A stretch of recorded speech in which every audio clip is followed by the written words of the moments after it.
Assalomu alaykum. Masalalar tahlilini boshlaymiz. Birikkan holda ishlanish bo'yicha. Demak, birinchi masala odamlarda soch jingalakligi, silliqligi ustidan chara dominantlik qiladi. Yozib olamiz.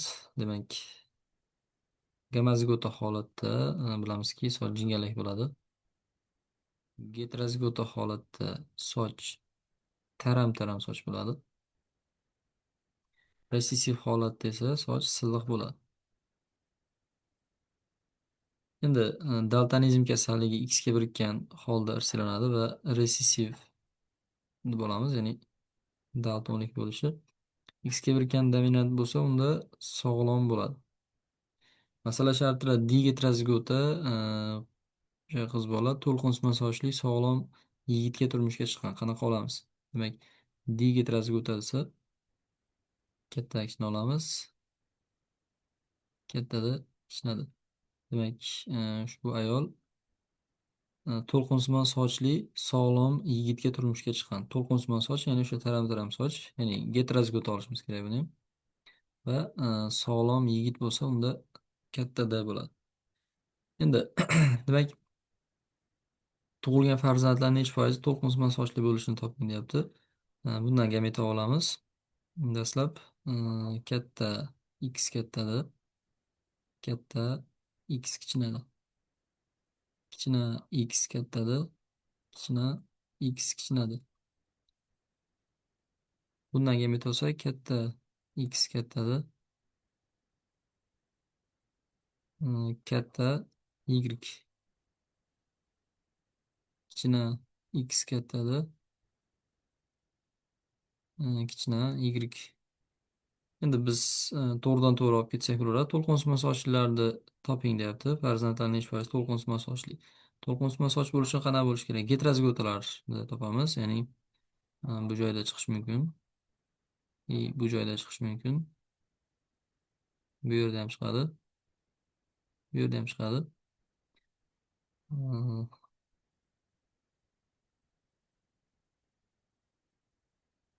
Bu holatda ham to'lqinsimon soch. Ya'ni qolganlarni yozib o'tirmadim. Faqat sochni o'zini so'raganligi uchun. Demak, umumiy 16 avlod bo'lsa, 16 avloddan to'rtta bu yoqda, to'rtta bu yoqda bo'lsa jami 8tasi aynan to'lqinsimon sochli bo'lyapti. Ya'ni 100%dan qancha olganimizda 50% javobini olishimiz mumkin.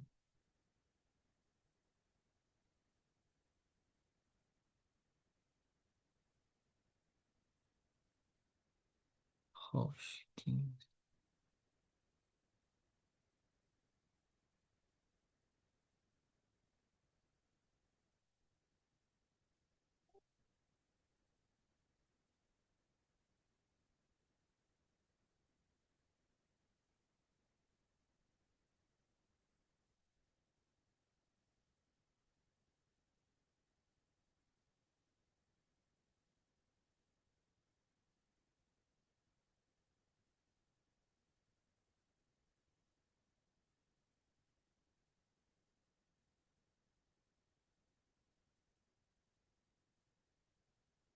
Hop, keyingi masalamizda drozofila pashasini tanasini qora rangi kaltaligi ustidan, ya'ni qora rangi qanotlarini kaltaligi resessiv, tanasini kul rang bo'lishi, qanotlari normal bo'lishi dominant belgi, ya'ni yozib olamiz shuni, ya'ni katta bo'lsa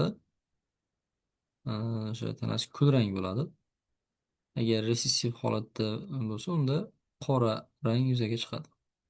Qanotlarning uzun bo'lishi dominant B gen bilan olamiz. Uzun qanot yoki normal qanot bo'lishi resessiv bo'lsa, unda kalta qanot yuzaga keladi. Hop. Bu ikkala gen birikkan holda irsilanadi, ya'ni bitta xromosomada joylashgan. Endi masala shartira nima deyapti? Tanasi kulrang, tanasi kulrang, tanasi kulrang, qanotlari uzun, drozofillar, tanasi qora, qanotlari kalta drozofila bilan chashtirilib, efirda 90ta kulrang tanali normal qanotli pashsha olindi. Endi bizda F1da o'sha kulrang tanali normal qanotlilarni o'zi chiqyapti. Shuning uchun bularni gamazgota olamiz. Buni ham gamazgota olishimiz mumkin. Endi buni qora tanali kalta qanot degan. Endi buni o'zlashtirganimizda F1 qanaqa chiqadi? F1 bunda demak katta katta B degan gameta chiqadi. Bundan kichkina kichkina B degan chiqishi mumkin. Ya'ni F1imiz qanaqa kulrang tanali o'sha normal qanotli bo'lyapti. Endi F2da 608 ta pasha olingan bo'lsa, ularning nechtasi kulrang tanali uzun qanotli deyapti. Demak, bu yerda Krasnoyer hodisasi kuzatilmagan. Ya'ni indamabdi. Xo'sh, ya'ni to'liq birikkan holda risklanishdi masalasi o'xshayapti. Endi bundan F1 o'zlashtiramiz. Katta katta B, kichkina kichkina B bo'ladi. Xo'p, gameta olsak, bu joyga yozib olamiz.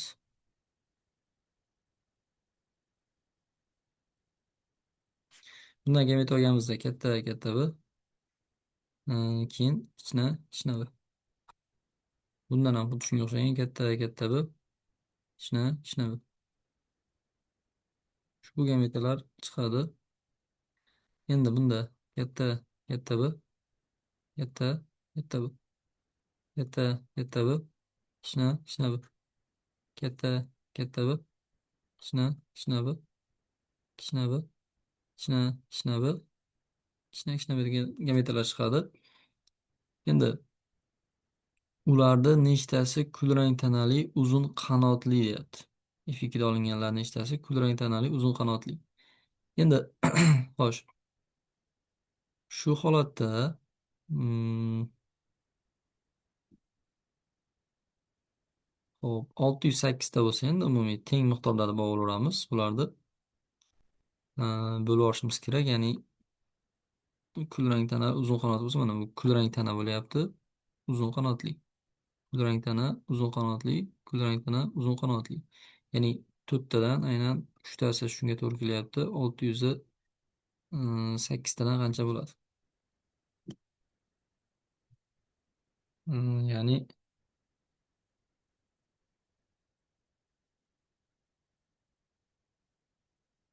456 degan javobni olishimiz mumkin.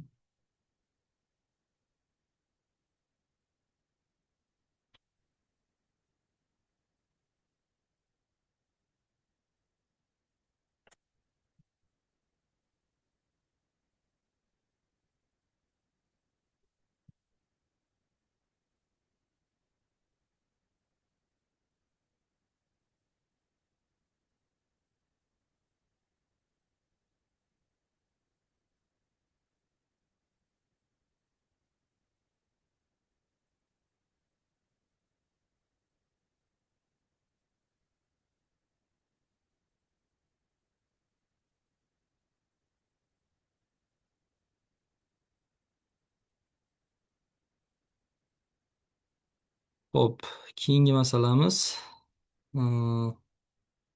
bu aynan bu chala birikkan holda rishlanishdiki. Demak, bu ham yuqoridagi bilan bir xil. Ya'ni belgilari tanasini kulrang bo'lishi dominant belgi hisoblanadi. Bu aynan qora bo'lishiga nisbatan dominantlik qiladi va qanotlarini uzun bo'lishi dominant belgi. Uzun yoki normal bo'lishi u aynan kalta bo'lishiga nisbatan dominantlik qiladi. Endi erkak va urg'ochi drozofila pashalarga A va B genlar faqat otasidan o'tgan. Endi biz genotipini olishimiz kerak. Otasida bo'lsak, erkak drozofilada bo'lamiz, bu yog'ini urg'och. Endi erkak va urg'och drozofilaga A va B genlar faqat otasidan o'tgan. Bu qanday bo'ladi? Ya'ni A va B genlari faqat otasidan o'tgan, onasidan faqat resessiv genlarni olgan bo'lamiz. Bu ham xuddi shunaqa. Katta katta B, kichkina kichkina B. Demak, bular o'zlashtirganimizda Krasnoyer hodisasi bu yerda kuzatilgan. Krasnoyer hodisasi, ya'ni e, bittasida Krasnoyer bo'ladi albatta. Masalan, bundan gameta olamiz. Katta katta B, kichkina kichkina B degan gametalar chiqishi mumkin. Xo'sh,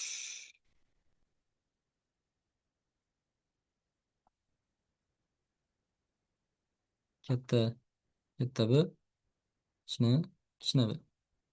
Bu no crossoverlarga to'g'ri keladi.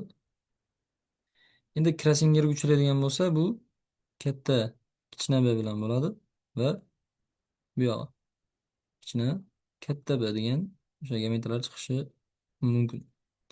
Endi bularni o'zaro solishtiramiz.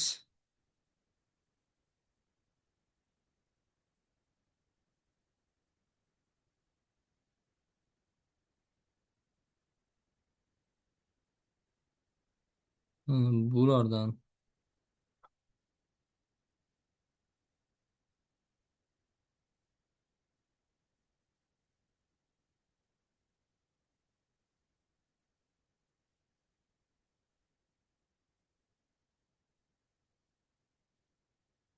endi bizga Krasinger 17% degan uchun bo'laveramiz. 4 avlod bitta crossoverlar 4,25% dan to'g'ri keladi har biriga.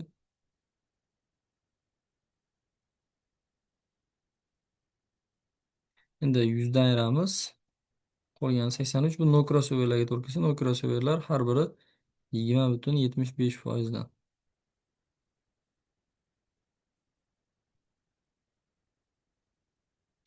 Bizda masala shartida nima so'ragan? Avlodda necha foizi kulrang tanali, kalta qanotli va qora tanali, normal qanotli bo'lishi mumkin deyapti.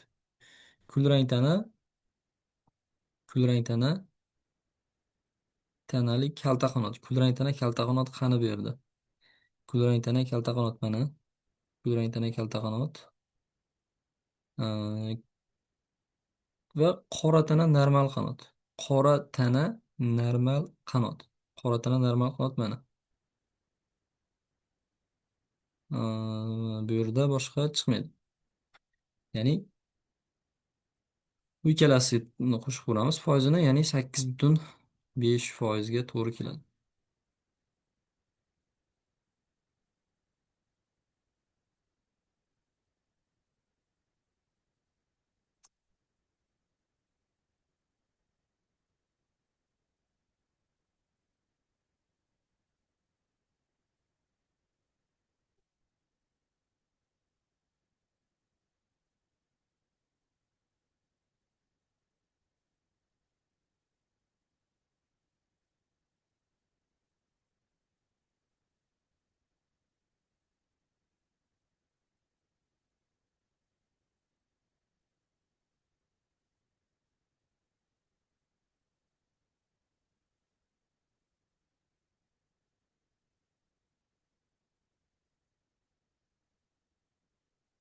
Ho'p, keyingi masala shartida, demak, tovuqlarda erta pat hosil bo'lishi, chipor rang, kech pat hosil bo'lishi qora rangga nisbatan dominantlik qiladi. Shuni yozib olaylik.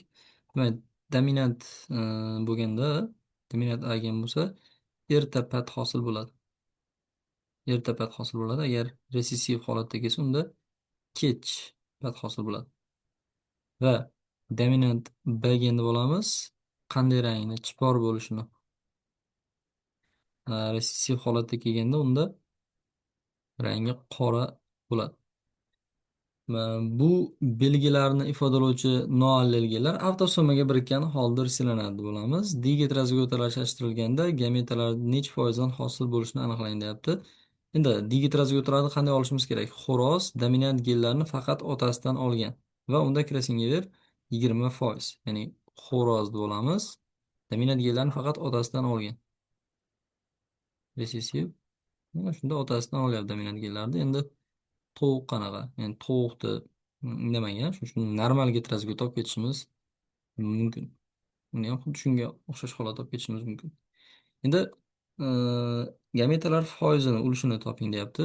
Qanday bo'ladi? Masalan, katta katta B degan gameta chiqadi bundan. Keyin kichkina B gameta chiqadi. No crossoverlarda katta katta B degan gameta chiqadi, kichkina B. Endi xo'sh, undan so'ng yana qanaqa gameta chiqishi mumkin? Endi bu krassinga uchraydi bu. Shunda katta kichkina b, kichkina katta b degan gametalar chiqishi mumkin. Endi bizda krassinger foizi 20% degan. Shuning uchun bu har biri 10%dan. 10%dan To'g'ri kelsa endi bizda no krossoverlarni qolgani qancha qoladi? 80% bo'lsa, demak bular har biri shu 40%danga to'g'ri keladi. Ya'ni dominant bu 40%, bu 40%. Ya'ni 100 dan ayirgan holatimizda 80 ni bo'laveryapmizki. Bular esa 10%danga to'g'ri keladi.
Hop, keyingi masalaga o'tamiz. Demak, bu masalamizda kaltakesaklarga oid savol berilyapti.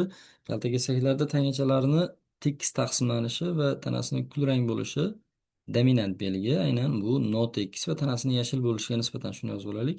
Demak, mm, bu belgilar faqat jinsiy X xromosomaga birikkan holda irsilanadi deyapti. Shuni ham hisobga olishimiz kerak. Ya'ni X ga birikkan dominant holda kelsa deyapti, tekis taqsimlangan. X ga birikkan resessiv bo'lsa, unda notekis. Keyingi belgi. Tanasini kulrang bo'lishi B deb olaylik. Shunda kulrang bo'lishi ham aynan X ga birikkan dominant.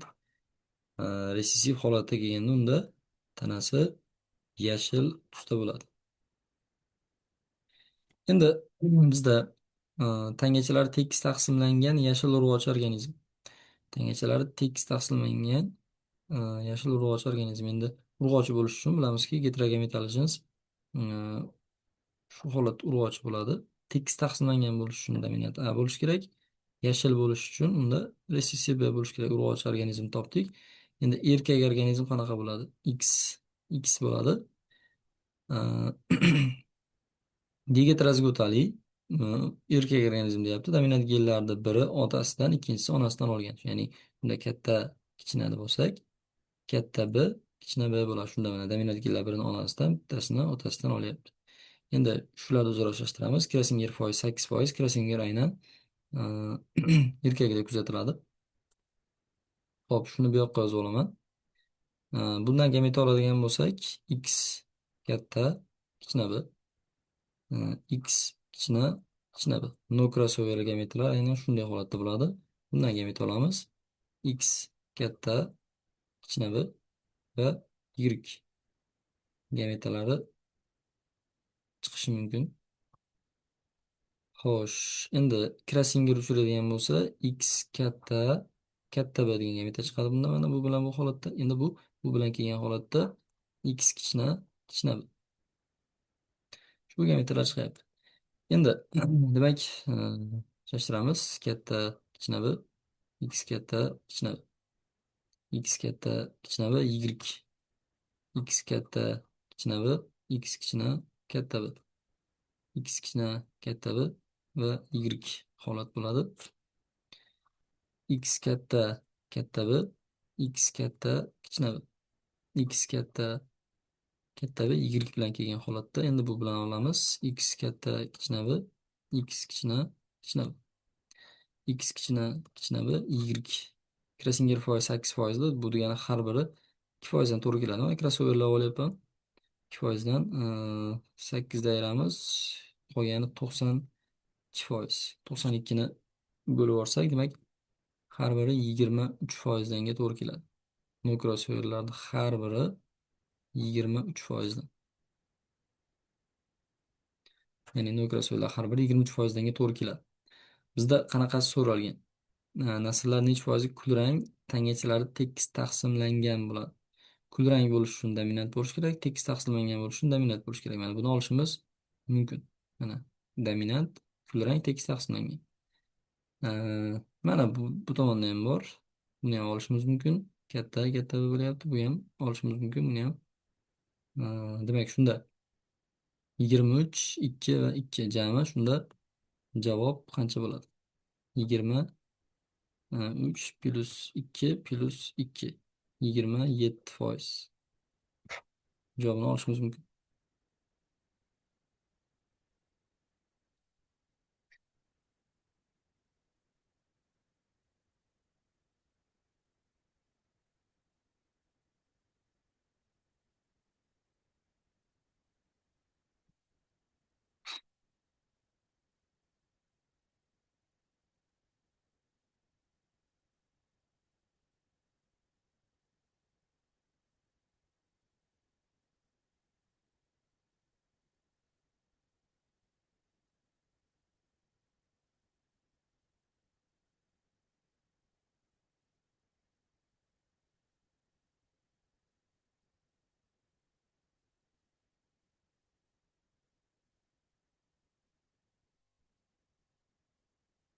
Ho'p.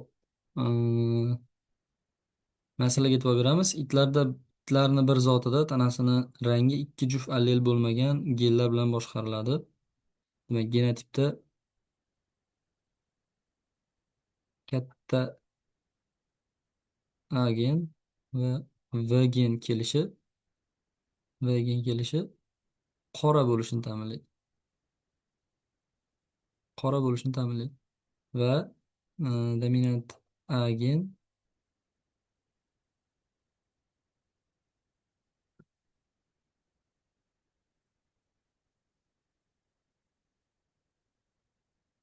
dominant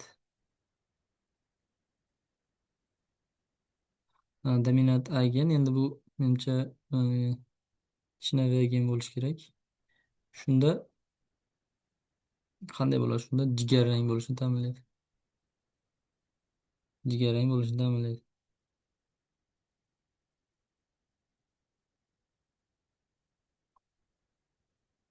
Jigarrang bo'lishi.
Ho'p, keyingi masalaga o'tamiz. Odamlarda terining rangi ikki xil gen bilan belgilanadi. Agar genotipda har ikkala gen dominant holatda kelsa, terisi qora. Agar genlar resessiv holatda kelganda, unda oq bo'ladi. Genotipda 3 ta dominant gen bo'lsa, qoramtir. 3 ta dominant gen bo'lsa, qoramtir. Ikkita bo'lsa oraliq. Ikkita bo'lsa oraliq, bitta bo'lsa oqish bo'ladi. Terisi oraliq rangdagi digitrozigotal ayol. Ya'ni terisi oraliq. Mana shunda ikkita dominant gen bo'lyapti, oraliq. Shu ayol va erkak. Demak, erkak ham xuddi shunaqangi holatda. Va bular o'zaro turmush qurgan va terisi oraliq farzandlarni necha foizi genetik jihatdan ota-onaga o'xshash bo'ladi. Endi bularni o'zaro avlod olganimizda bir xil bo'lgan holatda shunday holat olib ketishimiz mumkin. Genetikka qo'ymasdan.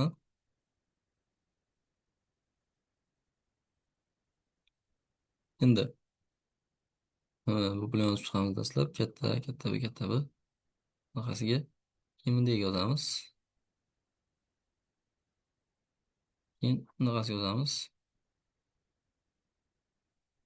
Endi bu bilan yozib chiqamiz.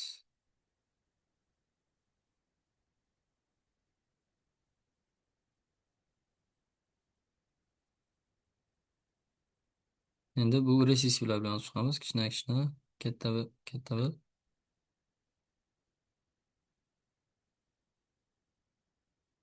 Endi bular nechtadan chiqishini yozib qo'yishimiz kerak. Bu gamma-zigota bitta chiqadi. Heterozigota ikkita chiqadi. Bundan bitta chiqadi. Bu heterozigota bo'lgani uchun bundan ikkita chiqadi. Bu diheterozigota bundan to'rtta chiqadi. Bundan ikkita chiqadi. Bitta chiqadi. Ikkita va bitta. Endi oraliq bo'lish uchun ikkita dominant gen bo'lishi kerak. Oraliq bo'lish uchun ikkita dominant gen bo'lishi kerak. Bunda to'rtta bu bo'lmaydi. Mana bundan bo'lishi mumkin. Bitta bu oraliq bo'ladi. Bu to'rtta, bitta bilan beshta bo'ldi. Buni ham olishimiz mumkin. Bunda oltita bo'ldi. Demak, jami oltita avlod bo'lyapti. Oltitadan nechtasi ota-onaga o'xshaydi? Ota-onaga o'xshaganlar bular. Nechta bo'lyapti? To'rttasi. Va 100% qancha topishimiz kerak? 66 butun, demak 67 javobi chiqadi. Mana 66 7 javob.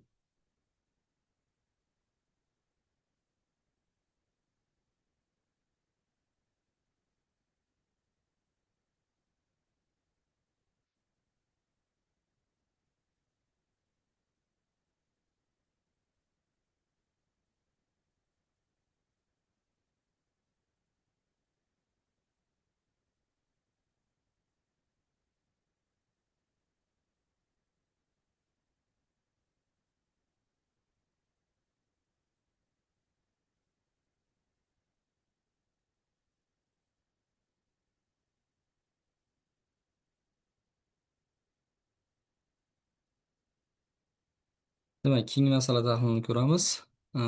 Polidaktiliya va katarakta kasalliklari haqida berilyapti. Avtosomada joylashgan dominant genlarga bog'liq. Ya'ni katta bo'lsa, unda polidaktiliya bo'ladi. Resessiv holatda kelganda polidaktil sog'lom bo'ladi. Agar dominant B holatda kelsa, unda katarakta kasalligi bo'ladi. Agar resessiv B kelsa, unda shu kasallik bo'yicha aynan sog'lom bo'lishi mumkin. Erkak katarakta va polidaktiliya bilan kasallangan deyapti. Demak, topamiz. Genetik bilan aniqlab olishimiz kerak dastlab. Erkak katarakta va polidaktiliya bilan kasallangan bo'lib, bunga u genlarning biri onasidan o'tgan. Bu degani ham katarakta ham polidaktiliya olishimiz kerak. Keyin bu genlar birikkan holda ishlanyapti. Ikki bitta holat bor. Bunga bu genlarning biri onasidan, biri otasidan o'tgan deb olamiz. Ya'ni bu mana tayoqchani bu yog'ini otasidan oladi, bu yog'ini onasidan oladi. Shunda mana birini onasidan, birini otasidan olyapti va bu heterozigota. Ayolni aniqlashimiz kerak. Ayol qanaqa? Ayol ikki belgi bo'yicha sog'lom. Ikki belgi bo'yicha sog'lom bo'lish uchun resessiv bo'lishi kerak. Endi Krasinger foiz bizda 3%. Demak, Krasinger bunda kuzatilmaydi, bunda bo'lishi mumkin. Dastlab bundan gameta olamiz. Kichkina, kichkina bir gameta chiqadi. Bundan katta, katta, kichkina bir.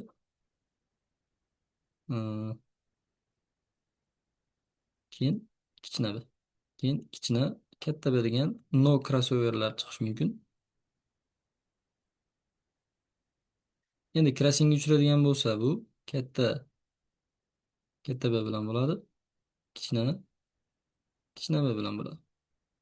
Xo'sh, katta avlod olamiz. Katta kichkina B, kichkina kichkina B, kichkina katta B, kichkina kichkina B, katta katta B, kichkina kichkina B, kichkina kichkina B, kichkina kichkina B.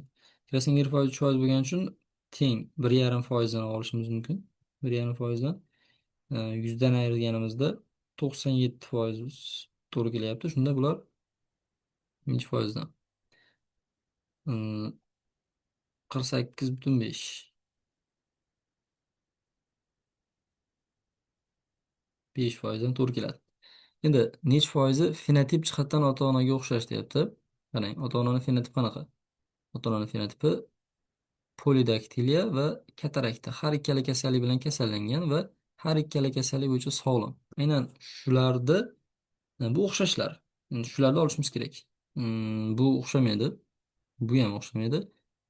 Bu o'xshashi mumkin, bu o'xshashi mumkin. Shunda nechi foiz? 3% degan javobni olishimiz mumkin. Ya'ni shu katarakta, polidaktilia bu sog'lom sog'lom bo'lyapti. Ya'ni 3% degan javobni olishimiz mumkin.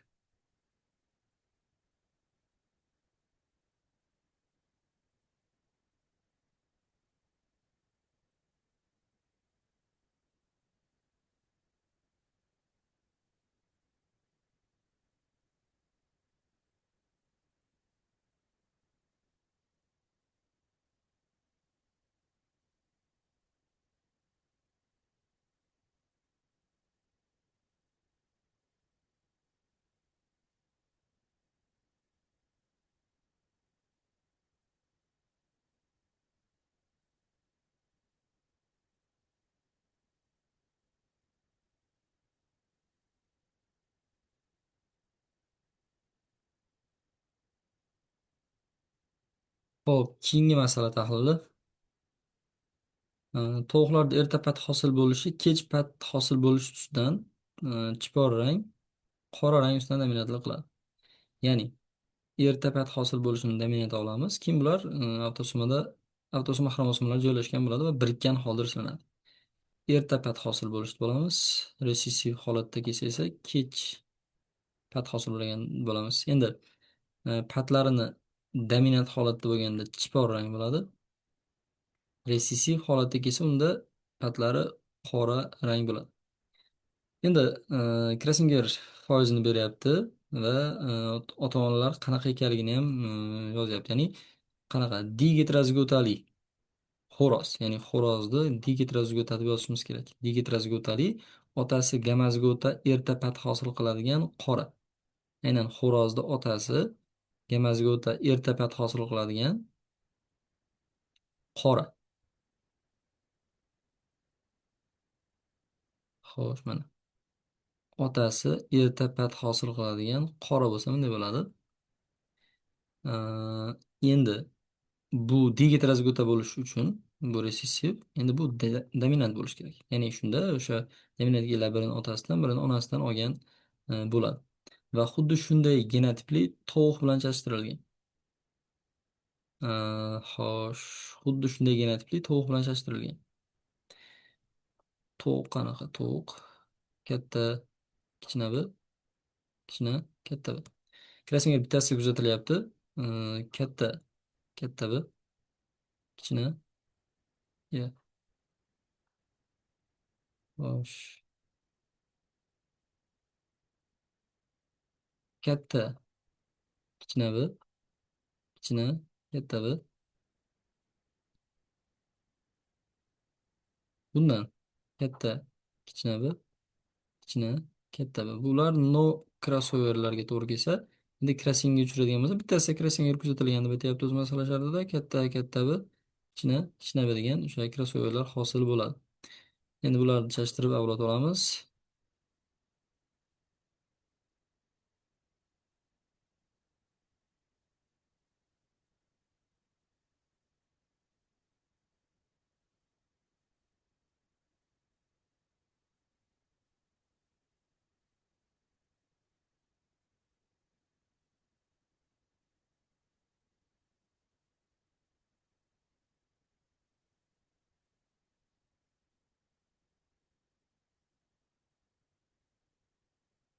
Hop, bizda Krasinger foizi 20%. Shuning uchun 4 ga bo'laveramiz 20%ni. Har biri 5%danga to'g'ri keladi krossoverlar. 20 ni ayirsak 100 dan qolgani 80 bundan krossoverlarga to'g'ri kelsa, chiqayotgan avlodlarga bo'laveramiz. Har biri 20%danga to'g'ri keladi. Endi Ee, bizda nimani so'rayapti? Avlodda necha foizi fenotip jihatdan ota-onaga o'xshaydi? Ota-onani fenotipi qanaqa? Ota-onani fenotipi erta pat hosil qiladigan chipor. Erta pat hosil qiladigan chiporlar topishimiz kerak. Mana erta pat hosil qiladigan chipor, mana buni olishimiz mumkin. Keyin buni ham olishimiz mumkin. Buni olsak bo'ladi. Keyin buni olishimiz mumkin. Ya'ni 20%, 20%, 40%, keyin bu ikkalasi 5% dan 10% bo'lsa, demak 50% degan javob to'g'ri bo'ladi. Masala shart.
Ho'p, keyingi masala shartini o'qib eshitiraman. Demak,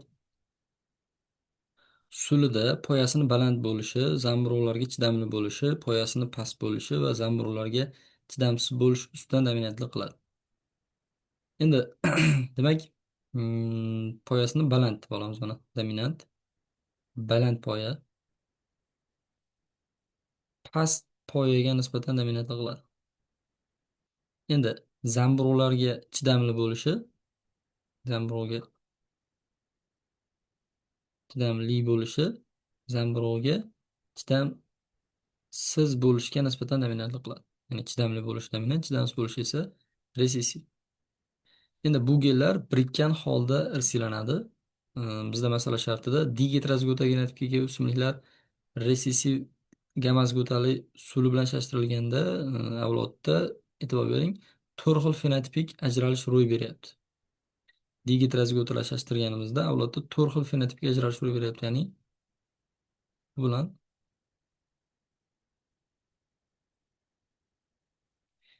digitrozgotali o'simlik resessiv gamazgota bilan solishtirilgan 4 xil fenotipga ajralish ro'y beryapti. Endi shundan olaylik. Kichkina b degan bitta chiqadi bundan. Bitta. Bundan dastlab O crossover katta B, kichkina b. Undan so'ng Krassingerga uchraydi bu. Krassinger kuzatilgan demak. Katta B, kichkina b. Nimaga Krassinger kuzatilgan deb aytyapman? Chunki 4 xil fenotipik ajralish ro'y berayotgani uchun. Katta B, kichkina b bo'ladi. Kichkina b, kichkina b. Kichkina katta b, kichkina b holat, keyin kichkina b, kichkina b bo'lgan holatda olishimiz mumkin. Endi demak, qarang, xullas 3660 da zamburug'ga chidamli poyasi baland o'simlik oling. Mana poyasi baland, dominant A, keyin chidamli. Shu 3300 3660 da. Endi poyas past zamburug'iga chidamsiz. Mana poyas past resessiv va zamburug'iga chidamsiz. Bu 3700 ta bo'lyapti. Endi 310 ta poyasi past zamburug'ga chidamli. Poyasi past, mana resessiv A, keyin zamburug'ga chidamli. Shu 310 ta. Poyasi baland zamburug'ga chidamsiz.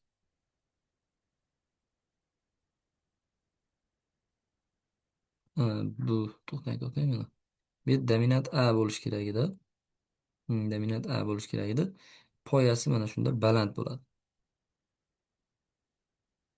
Poyasi baland zamburug'ga chidamsiz bo'lgani esa nechta bo'lyapti? 330 ta bo'lyapti. Endi ular orasida genotipi ota-onaga o'xshamaganlarni foizini toping deyapti. Genotipi ota-onaga o'xshamaganlari qaysi? Mana genotipi mana ota-onaniki bular bo'lyapti. O'xshamaganlari aynan bu ikkalasimi? Demak, hammasini qo'shamiz. Hammasini qo'shamiz. Shunda 3700 plus 3660 va 330 keyin 310. Hammasi bo'lib 8000 ta avlod chiqyapti. 8000 ta bo'lganda 100% bo'lishi mumkin edi. Bu ikkalasini o'zi qancha bo'ladi? 640 tasi qancha topishimiz mumkin. Ya'ni 640 necha desak shunda o'zi Krasinger foizi kelib chiqadi. Ya'ni Krasingerga uchraganlar o'xshamaganlarni ichida chiqyapti. Asosiy masalalar shulardan iborat. E, Keyingi darslarimizda qolgan o'sha kamchiliklar bo'yicha mavzularni yechimlarini tashlab borishga harakat qilamiz. Barchaga e'tibor uchun rahmat.